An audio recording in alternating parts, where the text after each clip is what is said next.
নবীজির চাচা হযরতে হামজা রাদিয়াল্লাহু তাআলা আনহু, উনি যখন শহীদ হন তাকে ৭০ টুকরা করেছিল কাফেররা। এত রাগ ছিল তার উপরে, তার লজ্জা স্থান পর্যন্ত কেটে ৩ টুকরা করেছে।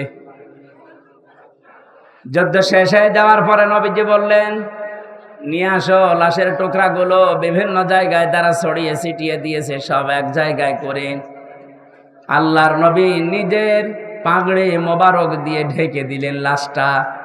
মাথা থেকে হাঁটু পর্যন্ত ঢাকা হয়েছিল, বাকি হাঁটু থেকে পা পর্যন্ত বেরিয়ে যায়। নবীজি নিজেই লতা পাতা পাহাড় থেকে নিয়ে এসে ওই জায়গাগুলো ঢেকে কবরের ভেতরে দিয়ে বললেন, মাবুদ, আমার চাচা হামজার উপরে আমি এখন পর্যন্ত রাজি আছি। তোমাকে বলছি, দয়া করে তুমি আমার চাচা হামজার উপরে রাজি হয়ে যাও। ও গাইবান্ধাবাসী, নবীজি যদি কবরের পাশে দাঁড়িয়ে চাচার পক্ষে কথা বলতে পারে, আল্লাহ নারাজ হয়ে যাবে? বলেন। মদিনাতে একবার ঢল হয়েছিল ৩০ বছর পর, বিশাল আকারে ঢল। এ ঢলে হযরতে হামজার কবর ভেঙে স্রোতের মতো রক্ত আসছিল। ওই সময় যারা ছোটবেলায় যুদ্ধ করেছিল এখন তারা বয়স্ক হয়ে গেছে, মুরব্বী। রক্ত আবিষ্কার করতে গিয়ে দেখে অনুসন্ধানে ৩০ বছর আগে উহুদের ময়দানে নবীজির চাচা হযরতে হামজা শহীদ হওয়ার পর কাফের কর্তৃক যেখানে যেখানে আঘাতপ্রাপ্ত হয়েছিলেন ওই জায়গাগুলো দিয়ে এখনো ফিনকি দিয়ে রক্ত বের হচ্ছে। উনি যদি খাবার না খাবেন, ৩০ বছর পরে ওনার শরীর থেকে রক্ত আসবে কোত্থেকে? এখানে বাংলার জনগণ সাবধান, মুখ দিয়ে তো বলবেনই না, ধারণাও করবেন না যে যারা শহীদ হয়ে গেল এরা মারা গেছে। কোরআনের পাখিকে আজ অনেকে বলে মরে গেছে, না, উনি মারা যায়নি, ওনাকে মেরে ফেলা হয়েছে। মুরব্বির সাথে আমি 10 মিনিট দেখা করেছিলাম 22 সালে। কি সুন্দর কথাবার্তা, কি সুন্দর হাসি। আমার তো একদিন পরে পরে আমরা সংবাদ পেতাম ওখানে, এত কঠিন অবস্থায় আমার রাখতো। যেদিন উনি মারা গেছে তার পরের দিন পেপারে দেখলাম যে উনি মারা গেছে। বাইরে এসে দেখলাম যে ভিডিওগুলো হাসপাতালে নিয়ে আসার সময়, বের করার সময় যে হাসিটা দিয়েছিল, কোন অসুস্থ মানুষের মুখ দিয়ে ওই হাসি বের হওয়ার কথা না। ওনাকে ধোঁকা দিয়ে বোকা বানিয়ে জেলার আর সুপার এখন স্বীকার করছে যে আমরা উপরের নির্দেশে এটা করেছি। আমাদেরকে বলা হয়েছিল যে সই স্বাক্ষর করে বলেন যে নির্বাহী আদেশে ছেড়ে দেবে। আমরা এই প্রসেস শেষ করে দিলাম।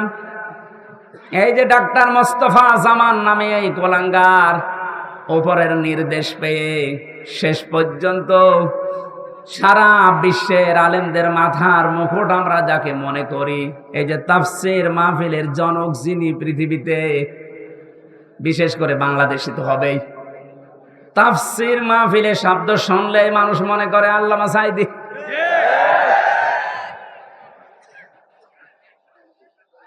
কি ছলা কলা করে ষড়যন্ত্র করে তাকে ইনজেকশনের মাধ্যমে দুনিয়া থেকে বিদায় করে মানুষকে দেখিয়েছে, বিশ্ববাসীকে জানিয়েছে উনি এমনিতে মারা গেছে। উনি এমনি মারা যায়নি, ওনাকে যেহেতু মেরে ফেলা হয়েছে সুতরাং উনি শহীদ। কথা বলেন না কেন? আজকে বিমানে আসার সময়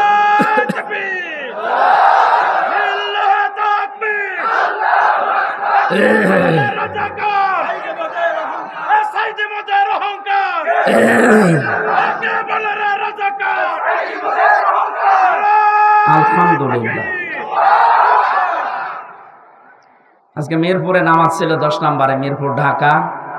নামাজ শেষ করে প্লেনে ওঠার পরে আমার পাশে যে লোকটা বসে আছে উনি আমারে বলছিল, হুজুর আমরা আপনার দলের লোক না, কিন্তু আমরা জানি আপনাদের আলেম কোলের শিরোমণি। লোকটা দেখলাম আল্লাহ রাসূল বিশ্বাস করে না, কথাবার্তা রাজা বুঝলাম। আমাকে বলছে আল্লামা সাঈদী আপনাদের কোরআনের পাখি বলে যারে জানেন, এই লোকটাকে এমনি মারা যায়নি, ওনাকে মেরে ফেলা হয়েছে। আপনারা যারা আছেন এই মানুষগুলাই চুপ করেন, এই মানুষগুলোকে আপনারা বলেন এই ডাক্তার মোস্তফা জামানকে নিয়ে আপনাকে যে রিমান্ডে নিয়েছিল 10 দিন, ওরে 2 দিন নেন, 2 দিন একটু রিমান্ডে নেন। ও সত্য কথা সব বলে দেবে যে কিভাবে কিভাবে কিভাবে। আমির জামাত ডাক্তার শফিকুর রহমান উদার হয়ে সবাইকে মাফ করে দিয়েছে, কিন্তু উনি একটা শেষ কথা জানিয়েছে, অন্যায়ের সাথে সরাসরি যারা জড়িত এই মানুষগুলোর কোনো ক্ষমা নেই। নবীজি যেমন 13 জনকে মাফ করেছিলেন, বলেছিলেন যদি এরা কাবা শরীফের গিলাফ ধরেও থাকে ওখানেও এদেরকে মেরে ফেলা লাগবে। 1500 বছর আগে যদি 13 জন ওইরকম হয়, 1500 বছর পরে আমার মনে হয় এখন 26 জন হয়ে গেছে। তার ভেতরে এই কালা অন্ডকোষ তো উড়ে গেছে। এরকম আরো যে শয়তানগুলোর কারণে হাজার হাজার মানুষ বিনা কারণে আমার মতো 3 বছর 5 বছর 10 বছর 15 বছর জেলে ছিল, এদেরকে আপনি কি জবাব দেবেন? মাফ করে দিলেই সব হচ্ছে? কেউ যদি জালেমকে মাফ করে দেয় সে যেন মুসলিমের উপরে অবিচার করে। এজন্য ভুক্তভোগী যারা, আমরা তো জানি, আমার মেয়েটা আমারে চেনে না, ছোটটা, আমার মনে কি দুঃখ বলেন তো। আমি যদি অপরাধ করতাম আপনি আমার অভাবে রাখতে পারতেন, কিচ্ছু জানি না। কিন্তু সুখের সংবাদ, গত পরশুদিন আমার মামলা সব ঢিসমিস হয়ে গেছে। কারণ বিচারপতি দেখার পরে বলছে কি দেখে বিচার করব, এর ভেতরে তো কোনো মাল নেই। এতদিন আমি বিচার করতাম কিন্তু আমি পারি নাই, ওপরের নির্দেশ ছিল তাই। এখন যেহেতু এড়া ঘোড়া, কোনো চাপ নেই, এ মামলার কোনো বিচার নেই, সব ফেলে দিলাম। আজকে আমার উকিল দেখা করে বলল যে সব বাতিল করে দিয়েছে।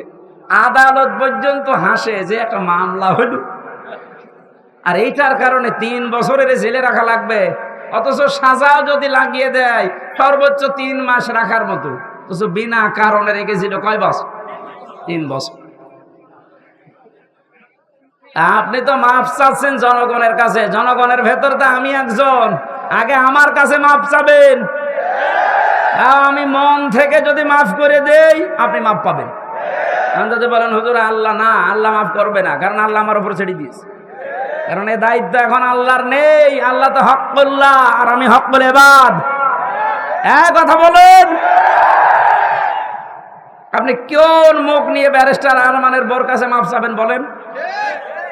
আমান আজমির স্ত্রীর কাছে কি করে মাফ চাবেন? মহিলাটা আজ কত বছর অপেক্ষা করে না থাকতে পারে, গত বছর বিয়ে করে ফেলেছে।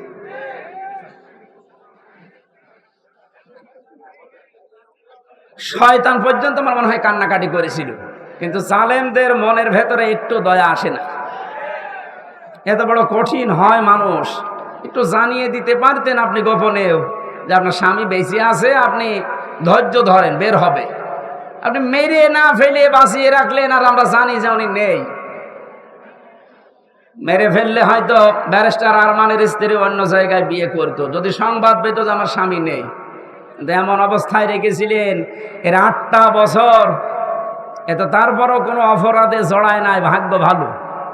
কথা বলে না কেন? অন্য কোনো সাধারণ মেয়ে লোক হলে কত কিছু কত জায়গায় পৌঁছিয়ে দিত। 76 বছর বয়সে এখন শুনছে নাকি বিয়ে করবে, আর তাদের বয়স 35 বছর 32 বছর। এই সমস্ত বয়সে নিজের যৌবনকে যারা 8টা বছর স্বামী আছে কি নেই এই দোদুল্যমান অবস্থায় নিজেকে কন্ট্রোল রাখতে পারে, এগুলো আল্লাহর টাটকা নির্ভেজাল ওলি। আর অনেকে ফতোয়া দিয়েছিল আল্লাহর ওলি মহিলা এই পৃথিবীতে একজন আছে, এ দেশে যদি কেউ জান্নাতে যায় মানবতার কন্যা জান্নাতে যাবে। শয়তান এগুলো শুনতো আর হাসতো, আল্লাহ তুমি আমারে শয়তান বানিয়েছো। গাইবান্ধাবাসী খুব গুরুত্বপূর্ণ সময় আমরা পার করছি। যেহেতু কোরআনে কারিমের সূরা রদের আয়াতে আল্লাহ জানিয়েছেন যে যতক্ষণ তোমরা নিজেদেরকে না পাল্টাবে আমি আল্লাহ নিজে পাল্টিয়ে দেব না। সুতরাং আমাদের চেষ্টা করা লাগবে, আল্লাহ নিজে আমাদেরকে পাল্টিয়ে দেবে। চেষ্টা করার মালিক কে? অবশ্য আল্লাহ। আল্লাহ চেষ্টা করবে, আপনি কি ঘাস কাটবেন? সফলতা দেওয়ার মালিক কে বলেন তো? ওয়ালা তাহিনু ওয়ালা তাহজানু ওয়া আনতুমুল আলাউনা ইন কুনতুম মুমিনিন। কোনো চিন্তা নেই, কোনো ভয় নেই। পৃথিবীতে বিপদ যত বড় হোক, ঈমান যাদের ভেতরে আছে এদের ভয়ও নেই, চিন্তাও নেই, চিন্তার রেখাও এদের কাছে আসে না। তার বাস্তব প্রমাণ ডাক্তার শফিকুর রহমান, একটা জ্বলন্ত দৃষ্টান্ত। এই লোকটা, এত বড় বড় বিপদ আসে, শরীরের ভেতরে, চেহারার ভেতরে কোনো চিন্তার লেশ পর্যন্ত আমরা পেলাম না। জেলখানায়ও দেখেছি না, কোনো চিন্তা নেই। সে বাংলায় একটা কথা বলে, ইংরেজি মিলে, নো চিন্তা ডো ফুর্তি, ওই রকম অবস্থায় আছে। এটা হয় শুধুমাত্র যাদের ঈমান পরিপূর্ণ থাকে তাদের ভেতরে। আমরা আজকের তেলাওয়াতকৃত আয়াতে তাফসীর আকারে কথাগুলো শুনবো ইনশাআল্লাহ।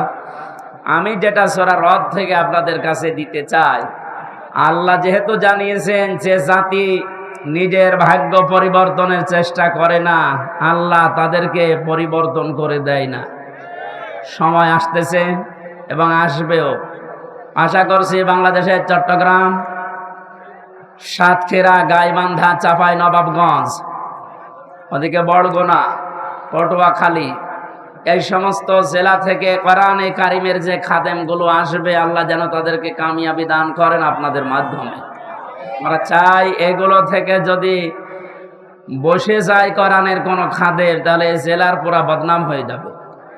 বহু কষ্ট স্বীকার করেছেন, আপনাদের নাম স্বর্ণ অক্ষরে লেখা থাকবে বাংলার ইতিহাসে। গাইবান্ধা, এই জেলার পলাশবাড়ি বলে একটা থানা আছে, এই থানা আদর্শ শিশু সদন এতিমখানার উদ্যোগে। শব্দগুলো খুবই গুরুত্বপূর্ণ। আদর্শ এই শব্দটা আমরা দুনিয়ার হিসাবে অনেকে মনে করি আদর্শ এ আর কি না, এটা গুরুত্বপূর্ণ একটা শব্দ মানব জীবনের জন্য। যতদিন পর্যন্ত এটা আমরা পাল্টাতে না পারবো দুনিয়ার ধ্যান ধারণায়, এ পৃথিবীতে কাঙ্ক্ষিত মানের শান্তি আমরা পাবো না। কারণ একমাত্র আদর্শ এ শব্দ বলে আল্লাহ নিজে ডাক দিয়েছেন রাসূলুল্লাহকে। আল্লাহ পাক জানিয়েছেন, ইয়াসিন, হে নেতা। এই একটাই মাত্র ঘোষণা আল্লাহ। কোরআন শরীফে আল্লাহ কাউকে হে নেতা এই শব্দ বলে ডাক দেননি। সুবহানাল্লাহ বলতে পারেন নাই?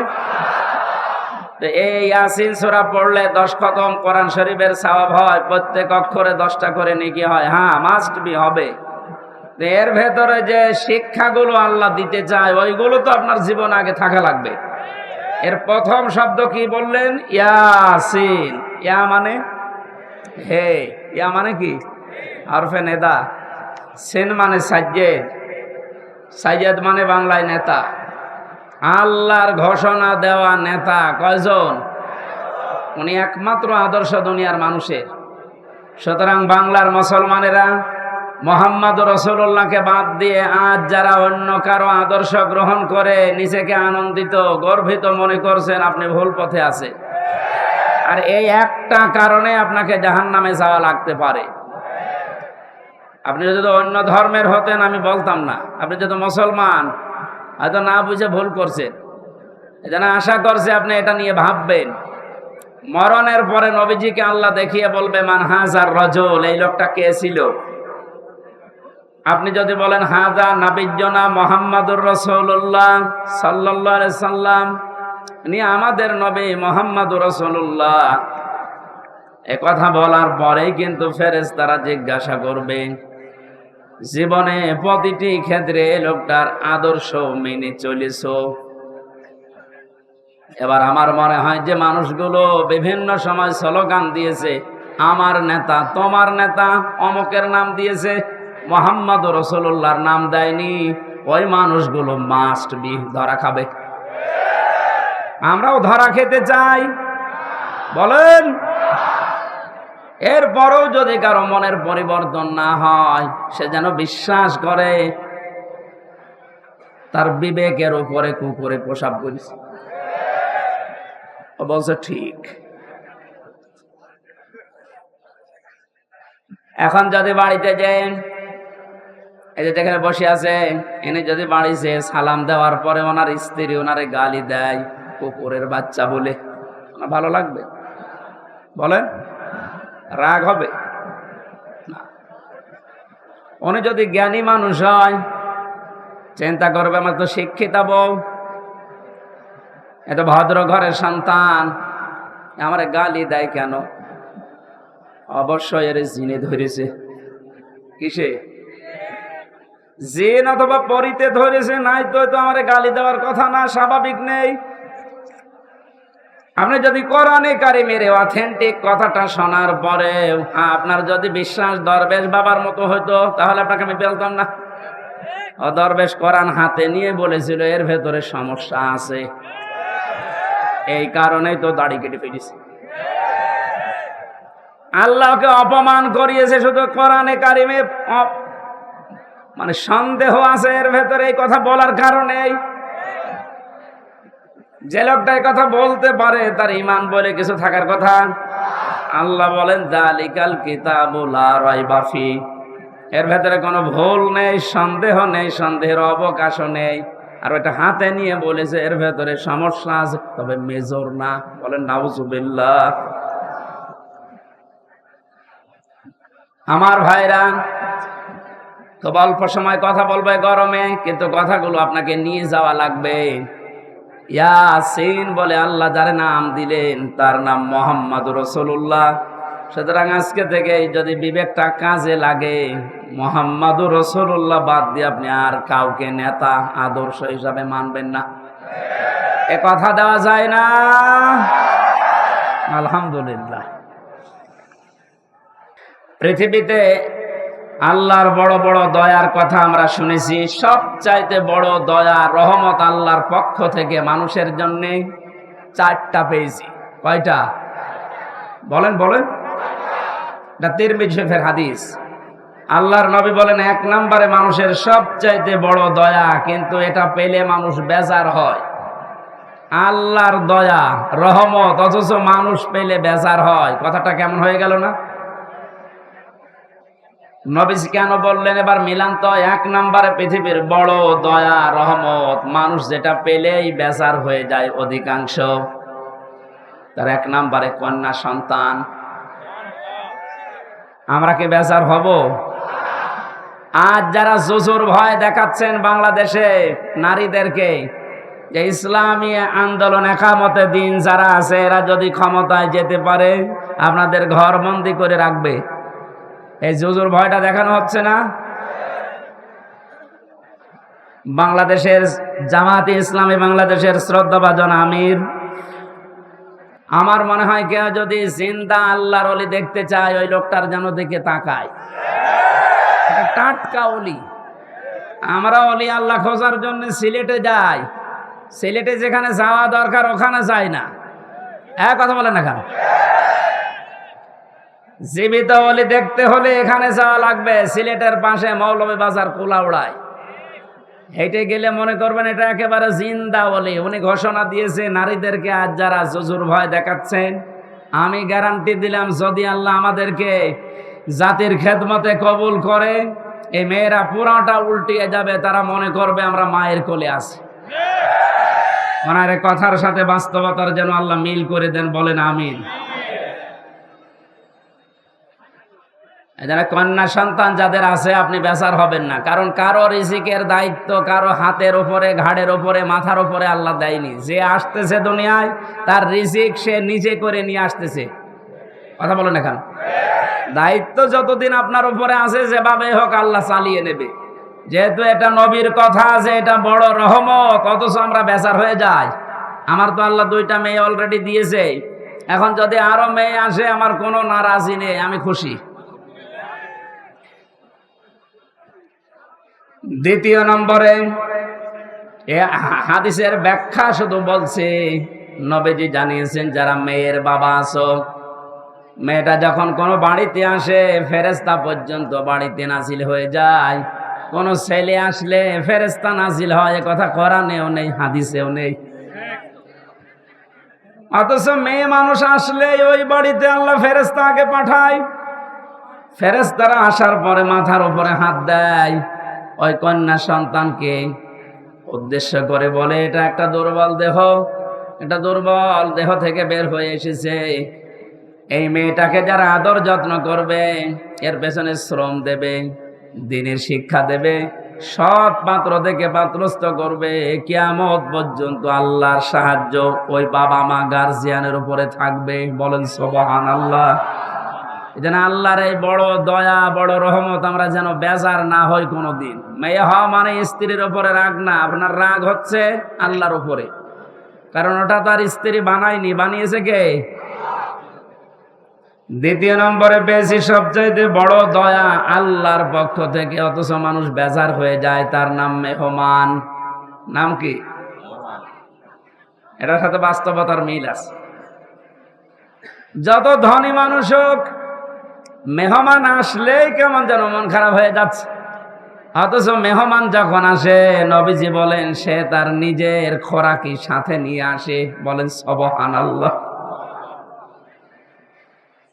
বিশ্বনবী জানিয়েছেন 3 নম্বরে বৃষ্টি, 4 নম্বরে আল্লাহর নবী বলেন রোগ ব্যাধি।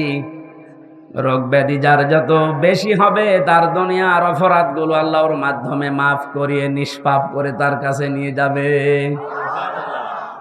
সিস্টেম অপর পৃষ্ঠায় দেখুন তিরমিজি শরীফ, নবীজি বলেন 4টা বিষয়ে মানুষ আনন্দ পায়, 4টা বিষয়ে মানুষ খুশি হয়, কিন্তু আল্লাহর কাছে সবচাইতে ঘৃণিত নিকৃষ্ট এই 4টা। তার 1 নম্বরে নাম পেয়েছি যৌতুক। এদেশে নেই। সামাজিকভাবে আন্দোলন গড়ে তোলা লাগবে। বৈষম্য বিরোধী ছাত্র আন্দোলনের মাধ্যমে যেহেতু সংস্কার চলছে, আজ বাংলাদেশের সমাজগুলো থেকে যৌতুক নামে এই মানবতার মহা কৌতুক বিদায় করে সংস্কার করা লাগবে। এই জন্য যতগুলো সংগঠন কাজ করছে মেয়েদের পক্ষে নাম নিয়ে, নারী পক্ষ, নারী স্বাধীনতা আন্দোলন, নারী বিপ্লব পরিষদ, নারী মুক্তি পরিষদ, এদেরকে বলছি এই 53টা বছর পার হয়ে গেল, আজও আপনারা যৌতুক মুক্ত করতে পারেননি। ইসলামের হাতে 5টা বছর তুলে দেন, যৌতুক নামে মানবতার সাথে মহা কৌতুক বাংলাদেশ থেকে মানুষ ঝাঁটিয়ে বিদায় করবে ইনশাআল্লাহ।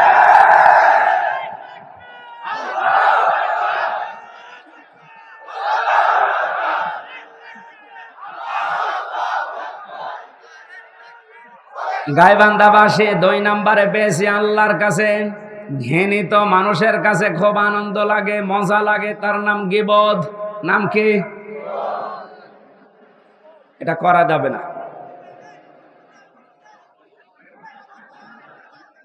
আপনারা কথা বন্ধ না করলে তো আমি কথা ভুলে যাই। মানুষের আসলে চাপ খুব বেশি হয়ে গেছে। নবীজি বলেন 3 নম্বরে মিথ্যা বলা, 4 নম্বরে সুদ আর ঘুষ খাওয়া। এই 4টা বিষয় আল্লাহর কাছে ঘৃণিত, কিন্তু মানুষ খুব বেশি আনন্দ পায়, মজা পায়। আমরা যেন বিরত থাকতে পারি। বলেন আমিন। দরুদ আর সালাম পাঠ করি আমাদের নবী। কিয়ামতে যাকে সামনে তোলা হবে আর তার উম্মতদেরকে পেছনে তোলা হবে। এখন নবীর উম্মত আমরা হতে পেরেছি কিনা এটা একে নিজের কাছে জিজ্ঞাসা করি। আল্লাহর নবী জানিয়েছেন আমার উম্মত তো তারা।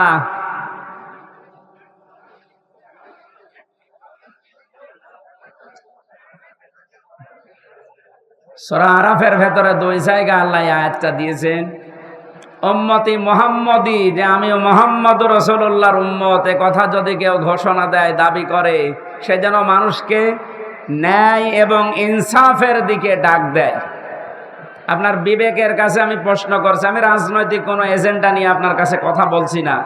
তো বাংলাদেশে এই মুহূর্তে ন্যায় এবং ইনসাফ প্রতিষ্ঠার জন্য যারা ডাক দিচ্ছে, আপনার বিবেক কোন দিকে সায় দেয় আপনি নিজেই বলেন। 2 নম্বরে এটা যারা শুধু ডাক দিয়েই ক্ষান্ত না, এটা যারা কায়েম করতে চায়, প্রতিষ্ঠা করতে চায়, এই 2টা গুণ যাদের ভেতরে আছে এরা নবীর উম্মত বলে দাবিদার, উম্মত বলে দাবি করতে পারে। আল্লাহ আমাদেরকে যেন এই 2টায় গুণান্বিত হওয়ার তৌফিক দান করেন, আমিন। কোরআনে কারিমের বহুল আলোচিত একটা সূরা, সূরা মাআরিজ। কি নাম বললাম? এই মাআরিজ সূরা থেকে আমি কয়েকটা আয়াত পড়েছি বর্তমান প্রেক্ষাপট সামনে নিয়ে। কোরআনে কারিমের আয়াতকে আমি তাফসীর আকারে কথা বলার চেষ্টা চালাবো। ওমা তাওফীকি ইল্লা বিল্লাহ। জবান খুলে আগে একটু তেলাওয়াত করেন, আউযু বিল্লাহি মিনাশ শাইতানির রাজিম, বিসমিল্লাহির রহমানির রহিম, ওয়ালা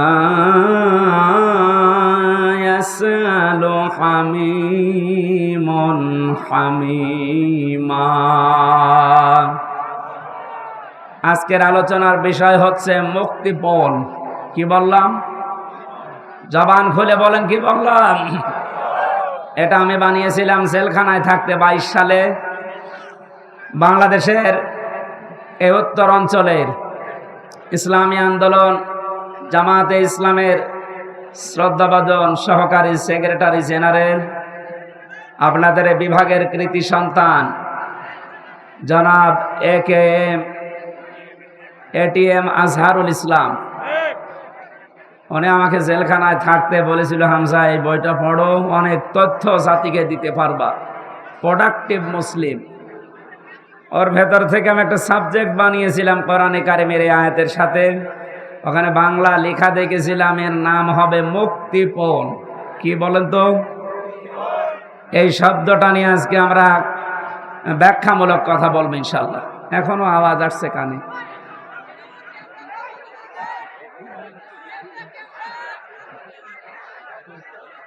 এইভাবে করলে তো কথা বোঝানো যায় না। আর যে মাইক নিয়েছেন, জীবনে যদি এই মাইক আমার মাহফিলে দেন, একেবারে আষাঢ় দিয়ে ভেঙে ফেলবে, গলাটাই আজকে শেষ করে দেবে। কে মাইক নিয়েছেন আপনি? একটা আওয়াজ হলো,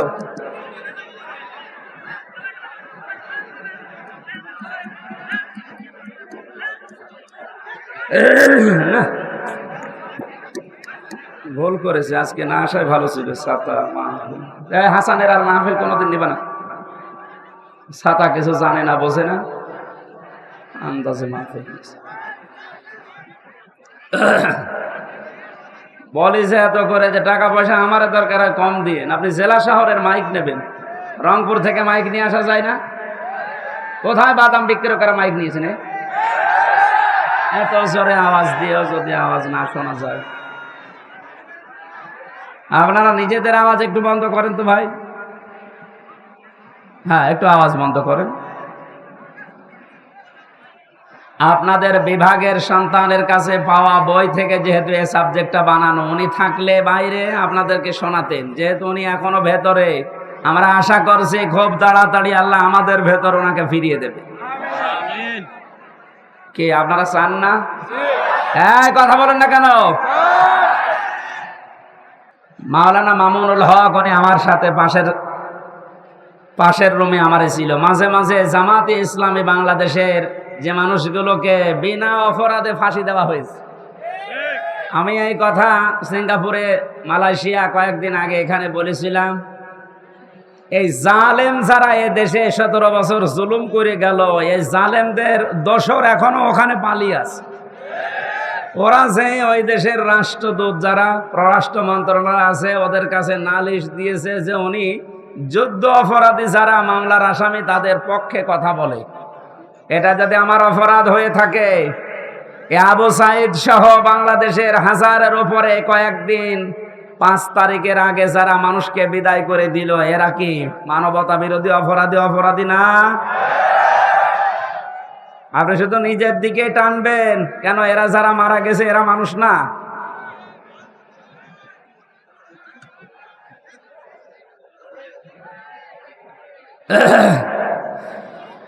গাইবান্ধাবাসী কিয়ামতের একটা কঠিন পরিস্থিতি আল্লাহ আমাদের সামনে তুলে ধরেছেন। এরপরে আয়াতগুলো দিয়ে আরম্ভ করছেন।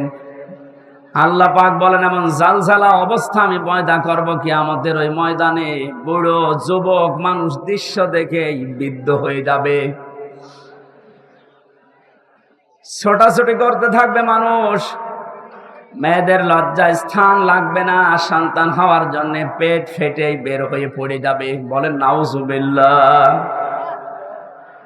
50 আলফা সানা মিম্মা তাউদ্দুন, মানুষ 1 2 3 4 করে যেভাবে গণনা করে, কিয়ামতে এক একটি দিন হবে আমাদের এই গণনা হিসাবে 50,000 বছরের মতো লম্বা। আপনি আওয়াজ কি কমাচ্ছেন নাকি? হ্যাঁ, বাইরে চলে গিয়েছে আজকে, আসলে হইল না আপনাদের। আগে ওখান থেকে মাহফিল নেওয়ার আগে আমি মাইক বলবো, আগে এভাবে হয়নি। আমার এখনই গলা ব্যথা করছে ভাই। এরে এখন আপনি মেরে ফেললেও হবে বলেন তো? ওর মায়ের 700 কত পাওয়ার, এখানে 2000 পাওয়ার লাগবে।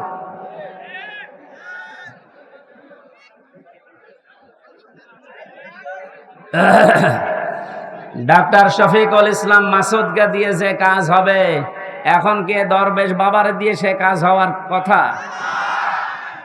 জানিয়ে এসেছিল দরবেশ বাবার মতো, এখন লাগবে শফিকুল ইসলাম মাসুদের মতো। কথা বলছে না কেন? আপনি পাবেন কোথায়?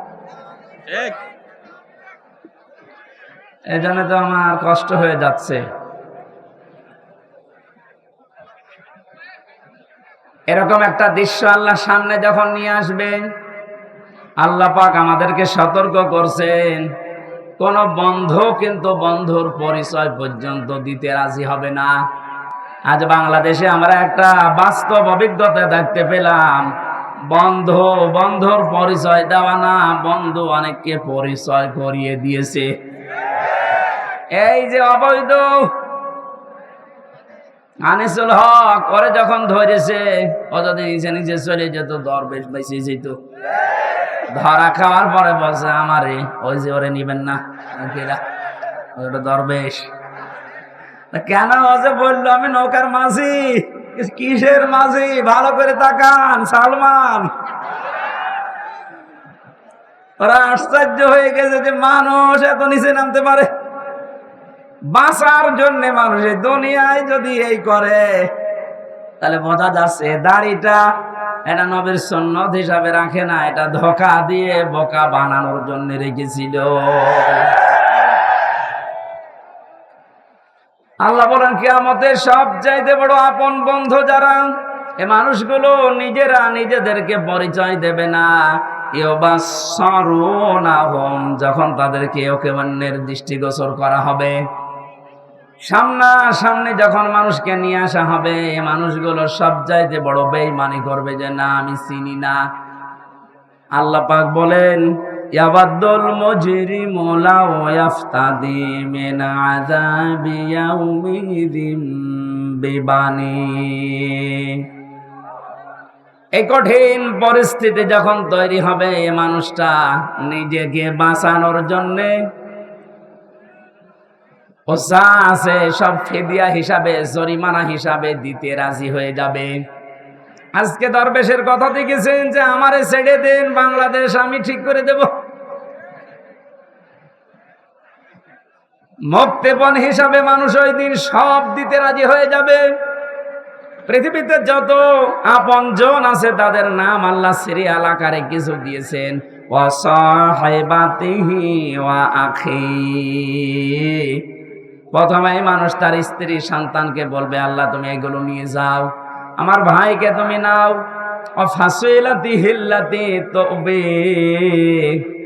এই দুনিয়ায় যারা তাকে আশ্রয় দিত, দলীয় লোক, সামাজিক লোক, বংশের লোক, যারাই তাকে আশ্রয় প্রশ্রয় দিত, এই মানুষগুলোকে বলবে আল্লাহ এগুলো দিয়ে দিলাম। বলেন নাউজুবিল্লাহ।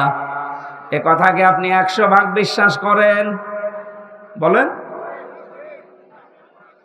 আমি আমার নিজের কথাই বলছি, আপনি নিজের সাথে এবার মিলাবেন। এই যে নিজের দলীয় লোকজন সব মানুষ দিতে চাইবে মুক্তিপণ হিসাবে,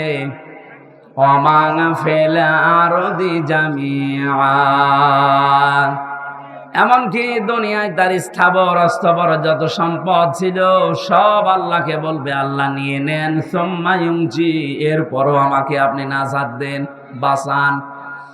মুক্তিপণ হিসাবে যেগুলোর নাম বললাম, নিজের স্ত্রী সন্তান, ভাই ভগ্গর, দলীয় লোক, দুনিয়ার সব স্থায়ী অস্থায়ী সম্পদ, ওর আর কিছু আছে? সব দিতে রাজি হবে, কোরআন বলছে। এরপরেও বলবে আমাকে বাঁচান, আমাকে ছেড়ে দেন।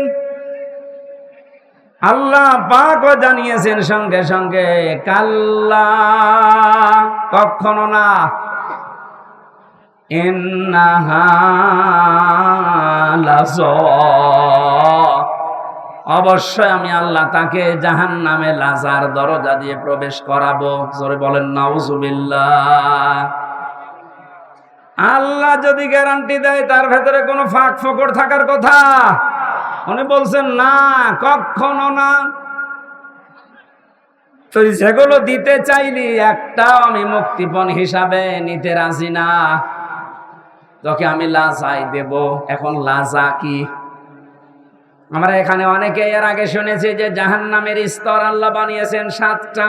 কয়টা বলেন বলেন? জান্নাতের স্তর কয়টা? 100টা।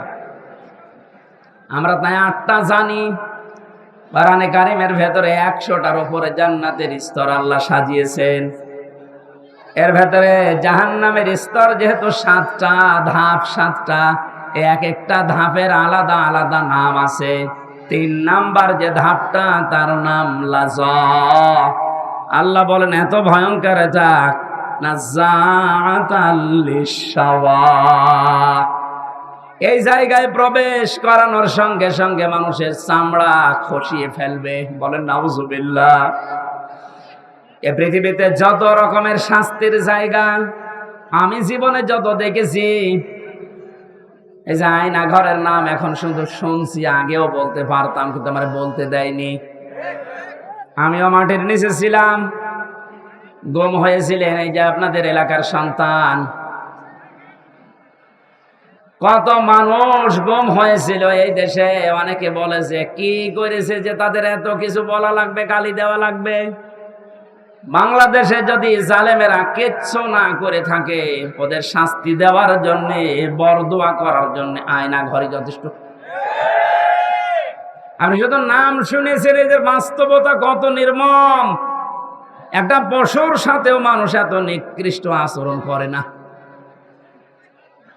আমার সাথে যে মাওলানা ছিল মুফতি ফখরুল ইসলাম, উনি বলছিলেন আমাকে নিয়ে প্রথমে আমার এই হাঁটুর ভেতর দিয়ে হাত দিয়ে হ্যান্ডকাপ দিয়ে 24 ঘন্টা বেঁধে রাখতো একটা তারের সাথে।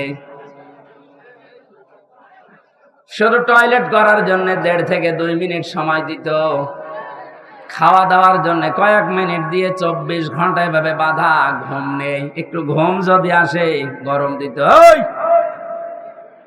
আপনি বলেন তো, কোনো বিড়াল বেঁধে রাখে মানুষ, পাখি খাঁচার ভেতরে রাখে, তারপরে তো কঠিন আচরণ করে। এরপরেও যদি জালেমরা নিজেদের জুলুমের ফেরেশতা খুঁজে না পায় যে কি করেছি আমি যে আমার পদত্যাগ করা লাগবে, প্রকাশ্য গুলো তো বাদই দিলাম, গোপনে যেটা এইটাও যদি এখন সামনে ভালোভাবে নিয়ে আসেন, আপনি যে জালেম ছিলেন পৃথিবীতে তামাম দুনিয়া স্বীকার করবে। এই জন্য উপদেষ্টার যারা আছে তাদের একজন আসিফ, এই ছেলেটা জানিয়েছে বাংলাদেশের আয়না ঘর যেখানে যেখানে আছে এগুলো ধ্বংস করা লাগবে না, এগুলো রেখে দেন। মানুষ যেন দেখে বসে যে পৃথিবীর ময়দানে বাংলাদেশ নামক জায়গায় একটা জালেম ছিল। জালেমদের জন্য আপনি মায়া দেখায় অনেকে এখন বলে না কি আর করেছে। সারা দেশের 18 কোটি মানুষও যদি আপনাকে মাফ করে দেয়, আমি আমার বাস্তবতা থেকে বলছি, ব্যারিস্টার আরমানের বউ আপনাকে মাফ করবে না।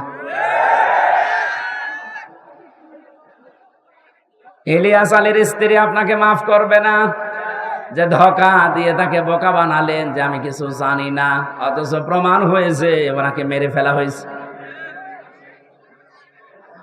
গাইবান্ধাবাসী, এ কথাটা আমি ভেতর থেকে বলছি এই কারণে, কারণ জালেম ছাড়া এখনো পর্যন্ত আমরা দেখতে পাচ্ছি অনেকে জালেমের পক্ষে সাফাই গাচ্ছে।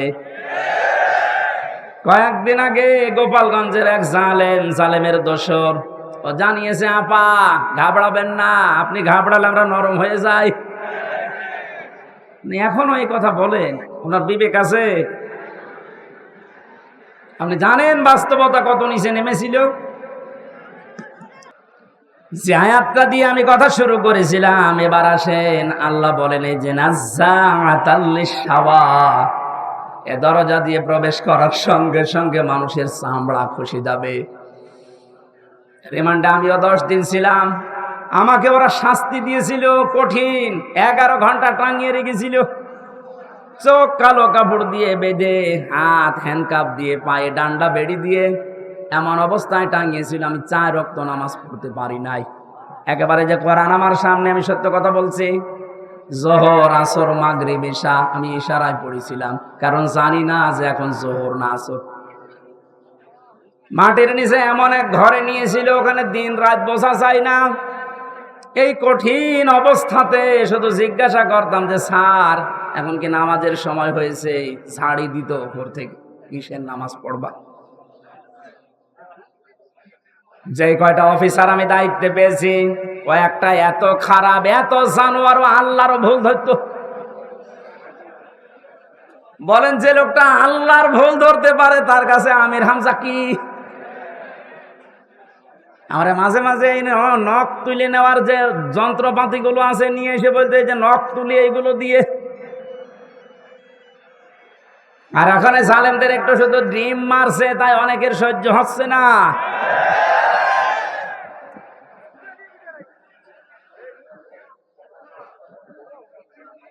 এত বড় কঠিন শাস্তির ভেতরে কেউ 8 বছর 10 বছর, আমি তো কান্নার আওয়াজ শুনতাম মাঝে মাঝে 7 তলা থেকে।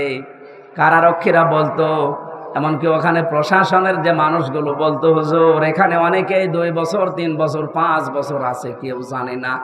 আপনি যদি বাইরে যেতে পারেন বলবেন। কিন্তু ভাগ্যের নির্মম পরিহাস, বের হওয়ার পরে এমন এমন থ্রেট দিয়েছে, যদি কোনো কথা উচ্চারণ করি আমিও গায়েব হয়ে যাব। আল্লাহ যেহেতু নিচে দয়া করে এখন সুযোগ দিয়েছে, এ বাংলাদেশে শুধু ডিবি অফিসে না, এই ডিজিএফের দায়িত্বে যারা আছে, আর্মির এখানে মাটির নিচে আয়না ঘর না, এরকম বহু জায়গায় আছে, যেখানে যেটা আছে খুঁজে বের করে ওখান থেকে সবাইকে তাড়াতাড়ি মুক্ত করে দেন। এটা মানবতার সাহিত্যে সব চাইতে বড় অপরাধ, এই আয়না ঘর, এই গুম। আজকে বিশ্ব গুম দিবস ছিল। বাংলার মানুষেরা এ কঠিন কঠিন শাস্তির পরও আমরা ব্যারিস্টার আরমানের দিকে তাকিয়ে দেখলাম ওনার মাথার চুল উঠে গেছে, কিন্তু চামড়া ওঠে নাই। আর আল্লাহ বলেন নাজ্জাআতাল লিশাওয়া, এই লাজা দিয়ে প্রবেশ করার সঙ্গে সঙ্গে মানুষের আগে চামড়া উঠে যাবে। এখন আপনি টের পাচ্ছেন তো কঠিন, কত বড় ভয়ঙ্কর জায়গা। এই লাজার ভেতরে আল্লাহ বলেন তাদউ মান আদবারা ওয়া তাওয়াল্লা, তাদেরকে লাজা ডাকতে থাকবে যারা সত্যকে সত্য জানার পরেও পিঠ ফিরিয়ে চলে গেছে। এই যে সেই 8:30 থেকে 9:30 থেকে আরাম আরম্ভ করেছি, এখন 10:30 বাজতেছে। 1 ঘন্টায় যত কথা বললাম, একটা কথা কোরআনের বাইরে, হাদিসের বাইরে মন মতো বলেছি। এখন উদাহরণ যদি দিয়েছি কোরআনের সাথে মিলিয়ে দিয়েছি। এই সত্য পথের দিকে আপনাকে আমি আহ্বান জানাচ্ছি। আমরা এক জালেম থেকে মুক্ত হয়ে পৃথিবীর আর কোন জালেমের হাতে ধরা দিতে চাই না। আমরা এখন কোরআনে কারিমের বাস্তব অভিজ্ঞতা দেখতে চাই, কারণ এ দেশটা 53 বছর স্বাধীন হয়েছে। বাবা চালিয়েছে অনেক দিন, আমরা দেখলাম। আমি দেখি নাই, মুরব্বী দেখেছি। স্বামী চালিয়েছিল, আমি দেখি নাই, কারণ 92 সালে জন্ম। মুরব্বীরা দেখেছে। চাচা চালিয়েছিল, আমি দেখেছি না, কানে জানি না, শুনেছি। কথা বলছি না কেন? ববরটা তো দেখলাম, ভাবিরটাও দেখেছি। সবাই তো সবার মতো চালিয়েছে। এখন শুধু দেখতে বাকি আছে যে কোরআন দিয়ে দেশ চললে কেমন দেখা যায়।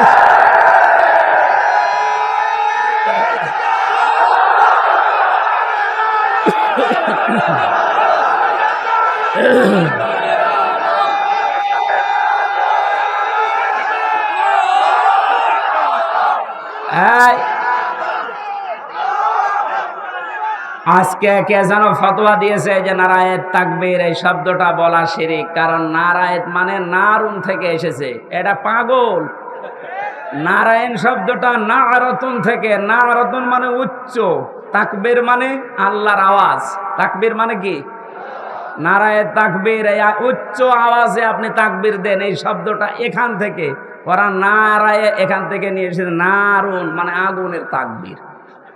এটা আমাদের কলবের অন্তরের এবং আত্মার সাথে মিশে থাকা একটা তাকবীর। এটা হযরত ওমর যেদিন দিয়েছিলেন, কাফেরেরা তাড়াতাড়ি করে দরজা জ্বালানা বন্ধ করে বলছে দরকার নেই, ওর সামনে গেলে মাথা থাকবে না। সুতরাং এই তাকবীর আমরা মরণ পর্যন্ত দিতে রাজি আছি। এই শব্দটা শুনে যারা মৌলবাদ বলে অনেকে আওয়াজ তুলেছিল, আপনি আল্লাহু আকবারের শব্দের যদি মৌলবাদ বলে উল্টাপাল্টা ফতোয়া দেন, আপনার জানাজা পড়া কবরে যাওয়া জায়েজ নেই। কারণ আপনি এমনিতেও জাহান্নামে যাবেন, অমনিও জাহান্নামে যাবেন। তাহলে সত্য পথের দিকে ডাকার পরে আমরা চাই চর্ম চোখে দেখতে যে কোরআন দিয়ে চললে কেমন দেখা যায়। যেহেতু আল্লাহর সাহায্য এবং বিজয় আমরা কিছু দেখতে পেয়েছি। অনেক সার নামাজে হয়তো পড়তেও পারেন, ইযা জাআ নাসরুল্লাহি ওয়াল ফাত। হে নবী, যখন আল্লাহর সাহায্য আপনি আসবে তখন বিজয় দেখতে পাবেন। বিজয়ের ভেতরে যতগুলো কাজ আছে তার অন্যতম একটা কাজ হচ্ছে আরাআইতান নাসা ইয়াদখুলুনা ফি দীনিল্লাহি আফওয়াজা। সত্যিই যদি আল্লাহর সাহায্য এসে যায় তখন আপনি বিজয় পাবেন। আমার তো মনে হয় এত বড় বড় মহারথীরা এই 17 বছর চেষ্টা করে জালেমের একটু চুল পরিমাণ নড়াতে পারে নাই, কিন্তু ছাত্ররা যা করে দেখিয়েছে, এই বৈষম্য বিরোধী ছাত্র আন্দোলনের এই নেতারা, আমার মনে হয় আল্লাহ আবাবিল পাখির মতো তাদের কাজে লাগিয়েছে। এটা নিঃসন্দেহে আল্লাহর সাহায্য এবং বিজয়। আর বিজয় আসলে যে 7টা কাজ হয়, তার 1 নম্বরের কাজ হচ্ছে দলে দলে পালে পালে মানুষ ইসলামে প্রবেশ করবে। এই 26 দিনে আমরা যেটা দেখতে পেলাম, হ্যাঁ কথা বলেন না কেন?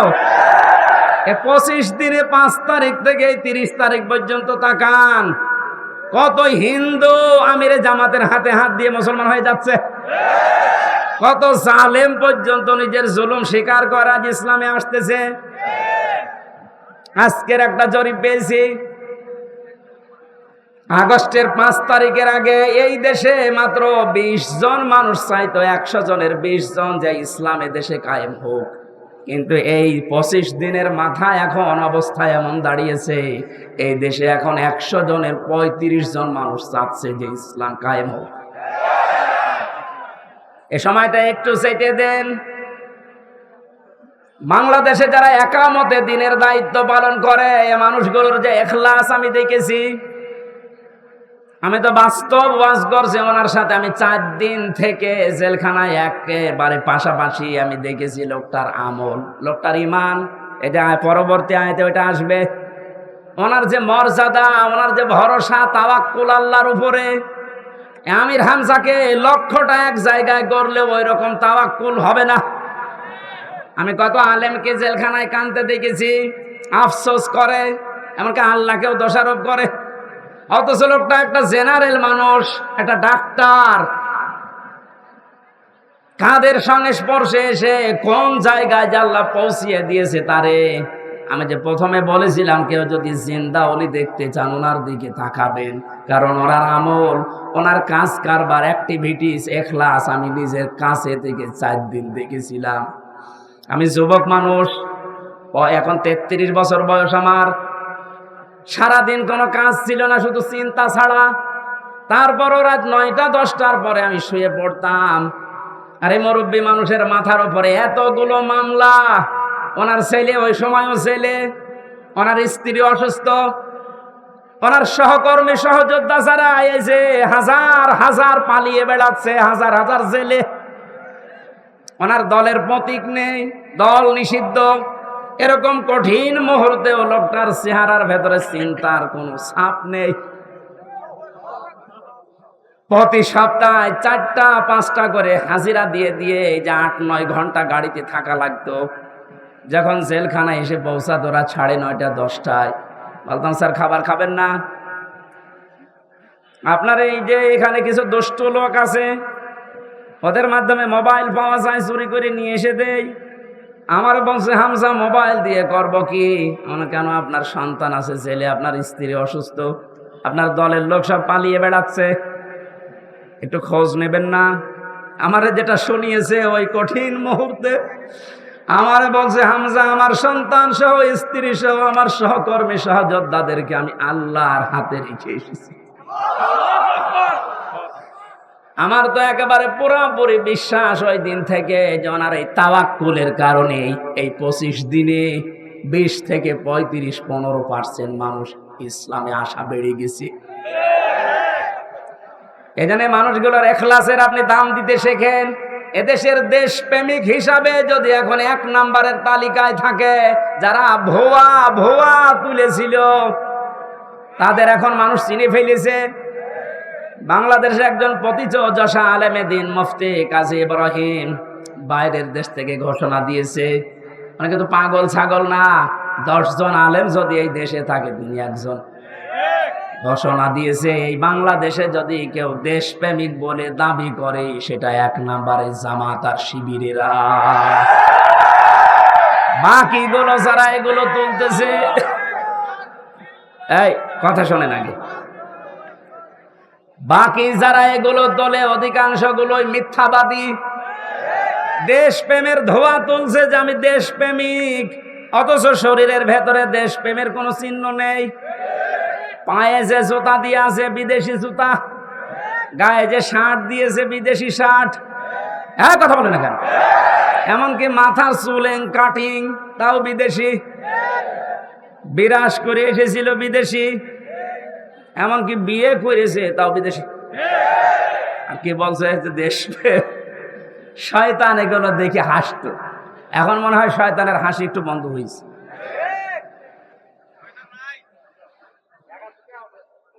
এখানে সত্য পথে আহ্বান করলে আপনার অন্তত কিছু না থাকলেও কিন্তু বিবেক আছে। বিবেক থাকার পরও যদি কেউ উল্টা দিকে চলে যান, সে যে দলের লোক হন, আপনাকে আল্লাহ লাজাই দেবে। লাজাই গেলে প্রথমে চামড়া খসে যাবে।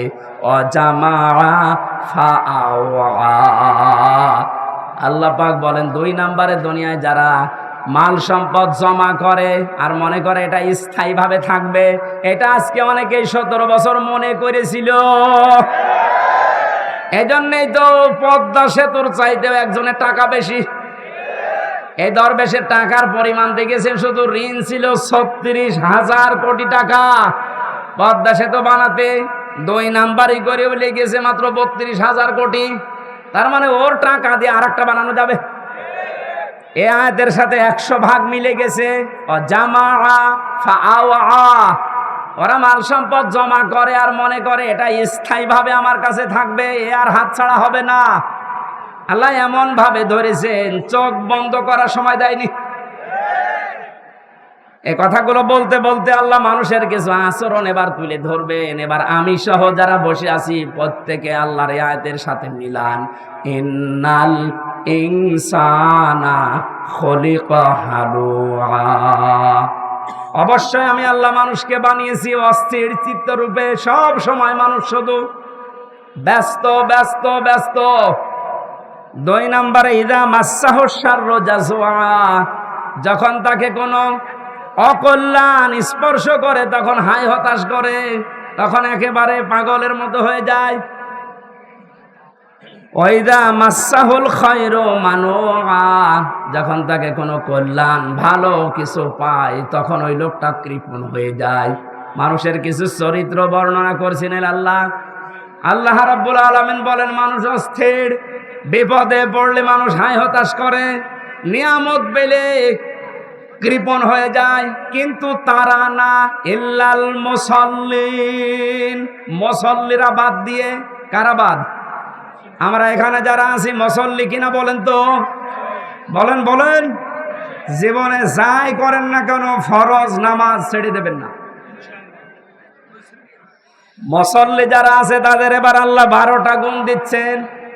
সব মানুষের ভেতরে আগের বর্ণিত এই গুণগুলো আছে। এরা অস্থির, নিয়ামত পেলে এরা কৃপণ হয়ে যায়, বিপদে পড়লে হায় হতাশ করে। কিন্তু মুসল্লিদের ভেতরে এগুলো থাকবে না। মুসল্লিদের ভেতরে যেহেতু এগুলো থাকবে না, আর আমরা মুসল্লি দাবি করছি, কোরআন বলছে তোমাদের ভেতরে 12টা গুণ থাকা লাগবে। কয়টা? আজকে এই 12টা গুণের কথা শুনে বাড়ি নিয়ে যাবেন, তাহলে এই মাহফিল সাকসেস হবে। কথাগুলো আমরা বলছি, এই মাহফিলটা যেহেতু এতিমদের জন্য দিয়েছে, ওনারা বারবার পেছন থেকে খোঁচাচ্ছে যে আমাদের টাকা পয়সা কিছু দরকার এতিমের জন্য। 3-4 মিনিট সময় দিচ্ছি, 12টা গুণ আমি বলবো। যারা যাচ্ছে ওনাদের কাছে সর্বোচ্চটা একেবারে শেষ, বাড়ি যাওয়ার ভাড়া রেখে বাকিটা দিয়ে দেবে। আপনি রাখবেন না ভাই। আমার আশপাশে যদি আর কোনো জায়গায় অনুষ্ঠান আছে, মনে হয় যে পীরগঞ্জে আছে একটা, এরপরে কোথায় কোথায় যেন আছে, আমি মনে নেই সঠিক। এলাকায় আসলে এশার নামাজের পরে আমারে তুলে দিয়ে, আর মাইক নেবেন জেলা শহরের পাওয়ারওয়ালা মাইক। আমার আজকে গলাটাও ব্যথা করছে। যারা যাচ্ছে কই, লোকজন কই? আমি পারিবারিক জীবন নিয়ে মেয়েদের জন্য 2টা বই লিখেছিলাম, জেলখানায় বসে বসে কোট করে, বাইরে এসে ওটা পাবলিশ করেছি। ওই যে গাড়ি আছে ডানে, আপনার মেয়ের জন্য, বিশেষ করে মেয়ের জন্য আর বর জন্য নিয়ে যাবেন, ওদেরকে আগে পড়াবেন। পারিবারিক জীবনে স্বামীর সাথে অশান্তি হবে না ইনশাল্লাহ। ওটা যাওয়ার সময় অবশ্যই নিয়ে যেন। ওই যে ডানে গাড়ি আছে। আব্দুল করিম ভাই 10,000 টাকা পাঠিয়েছে, জোরে বলেন মারহাবা। মাওলানা নজরুল ইসলাম ভাই 10,000 টাকা, লিল্লাহে তাকবীর। আলেমরা টাকা দিচ্ছে, আর যাদের টাকা আছে এরা কি করছে? আবু বকর সিদ্দিক ভাই পাঠিয়েছেন 5,000 টাকা, জোরে বলেন মারহাবা। আবু তালিব সরকার ভাই পাঠিয়েছেন 3,000। আল্লাহ রাব্বুল আলামিন এই আলেমদের এবং একামতে দিনের এই খাদেমের, এমনিতে তারা মাজলুম, এই 15 বছর এই মানুষ মাজলুম মানুষগুলোর টাকা যেন আবু বকরের সাথে কবুল করেন। এই ওঠাউঠি করে এফিডেভিট করা আছে। গোলাম মুস্তফা 10,000। গোলাম মোস্তফা ভাই এ মাহফিলের জন্য এতিমদের 10,000 টাকা, বলো ধরেন, বলেন মারহাবা। আল্লাহ যেন তার জীবনের বিপদ আপদ গুলো দূর করে দেয়।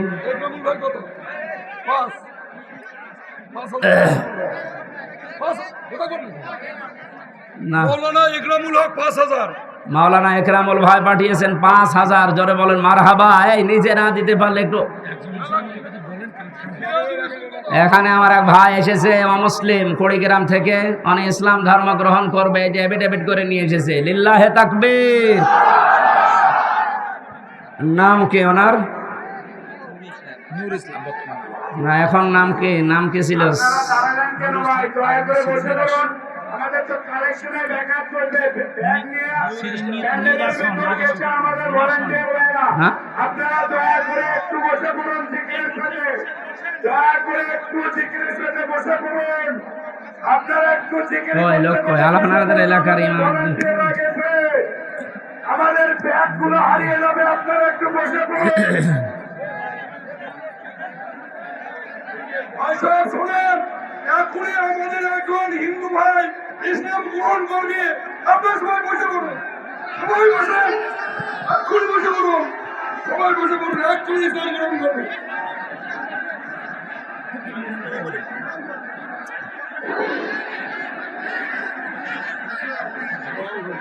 হ্যাঁ, আপনারা কথা বন্ধ করেন, কথা বন্ধ করেন। হযরত ওমর যেদিন মুসলমান হতে এসেছিলেন, বিশ্বনবী তাকবীর দিয়েছিলেন। আপনারা দেন তো লিল্লাহে তাকবীর।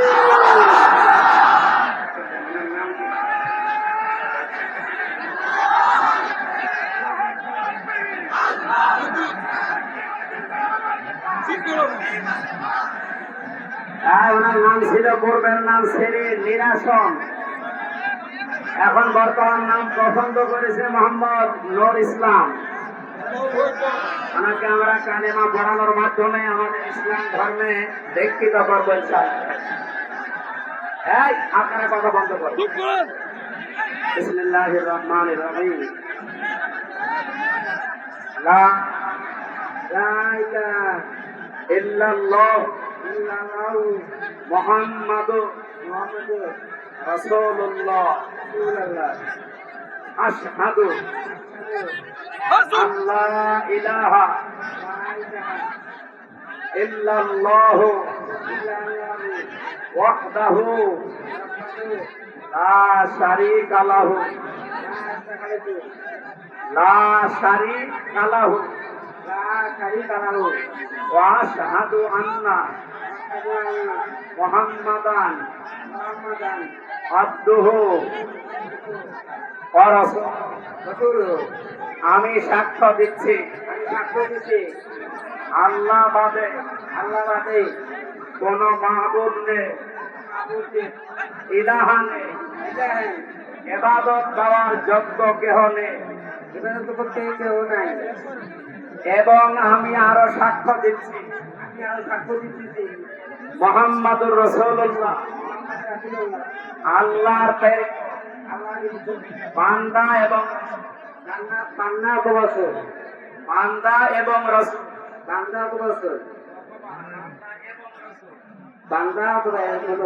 এবং এই মুহূর্তে উনি আমাদের ভেতরে নিষ্পাপ, আমাদের সবারই গোনা অল্প কম বেশি আছে, ওনার এখন আর কোনো গোনা নেই।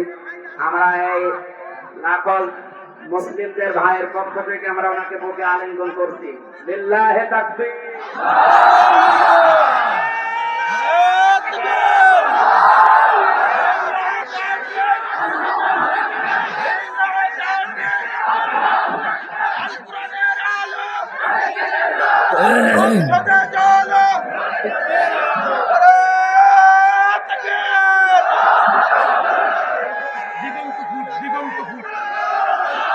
দিগন্ত ফুটের মালিক 1000 টাকা পাঠিয়েছেন, আল্লাহ যেন কবুল করেন, ব্যবসা বাণিজ্য বরকত দেন। সম্মানিত ভাইরা, মাইকটা একেবারে শেষ করে ফেলেছে আজকে। আমি আশা করছি এরকম মাইক মাহফিলে দেবেন না। একটু আমরা এখনো মজলুম অবস্থায় আছি এবং মুসাফির অবস্থায় আছি। বসেন ভাই, তারপরও অসুস্থ অবস্থায় আছে। যেখানে দাঁড়িয়ে আছেন বসেন তো। এই যে দাঁড়িয়ে আছে ওটা স্ত্রীর জন্য, মেয়ের জন্য মাস্ট বি, অবশ্যই নিয়ে যাবেন সাথে করে।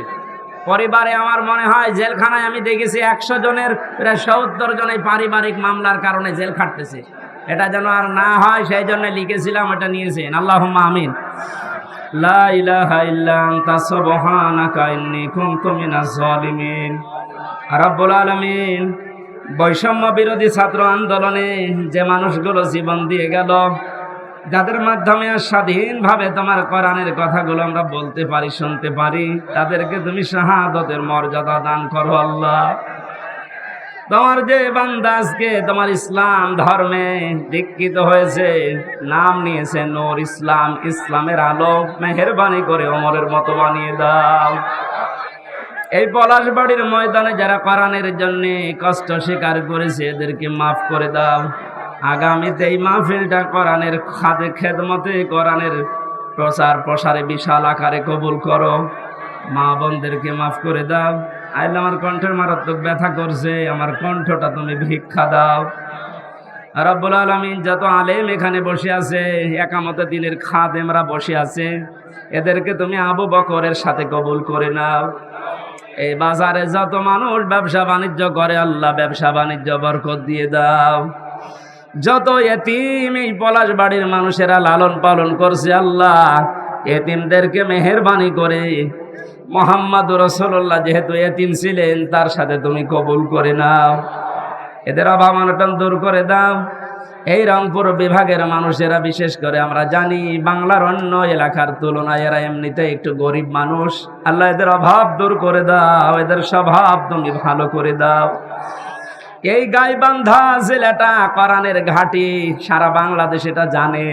আল্লাহ এটা যেন এরা সামনে প্রমাণ দিতে পারে, সেই ঈমান এবং যোগ্যতা এদেরকে তুমি দাও। বারাকাল্লাহু লানা ওয়া লাকুম ফিল কোরআনিল আযীম। কখন কার মরণ চলে আসে জানি না।